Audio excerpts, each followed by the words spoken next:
রোজার মাসে ইফতারি বানানোর মাঝে একটা আলাদা শান্তি। সেখানে যদি পিঠা থেকে শুরু করে সব কিছুই থাকে পছন্দের খাবার, তাহলে আর কি লাগে।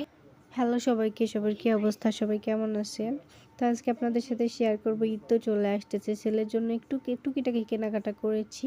এটা ঈদের জন্য না বলতে পারেন, এমনি বাসায় পরার জন্য।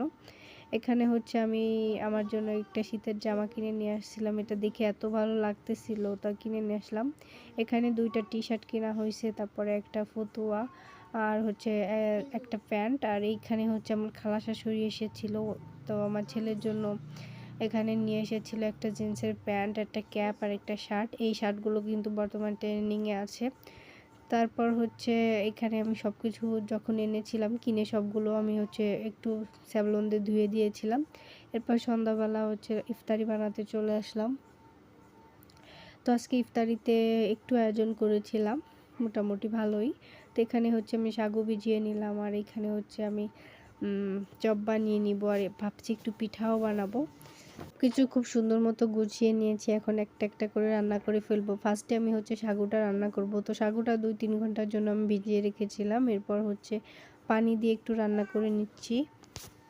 আর এইখানে হচ্ছে শাকগুলো আমি নিয়ে এসেছি। তো এই শাকের চপটা দেখা যায় আমি প্রতিদিনই বানাই। আর এখানে হচ্ছে দুধটা গাঢ় করে জাল দিয়ে নিলাম। আর ফার্স্টে তো আমি পানি দিয়ে সাগুটা রান্না করে ফেলেছিলাম। এখন হচ্ছে আমি এখানে দুধের ভিতর সাগুটা ঢেলে দিলাম। পাশে সাগু রান্না হোক, আর এক পাশে আমি পরিমাণ মতো কড়াই তেল দিয়ে নিলাম। আর এখানে পিঠা বানানোর জন্য গুলিয়ে নিলাম সব কিছু। এখন পিঠাটা তেলের ভিতর বিসমিল্লাহ বলে দিয়ে দিলাম, দেখা যাক কেমন হয় পিঠাটা।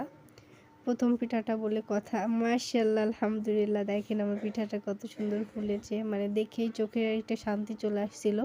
রোজা রেখে যখন ফুলকো ফুলকো পিঠা বানাচ্ছিলাম, নিজের ভিতরে ভালো লাগতেছিল। তো এই যে অনেকগুলো পিঠা আমি বানিয়ে ফেললাম।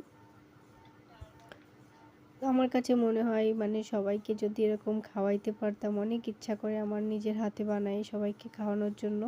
ইনশাআল্লাহ আল্লাহ যখন সামর্থ্য দিবে আমি সবাইকে খাওয়াবো।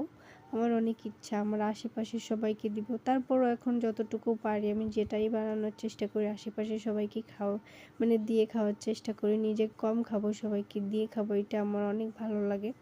তো দেখেন ফুলকো ফুলকো পিঠা দেখেই চোখের একটা শান্তি চলে আসতেছিল।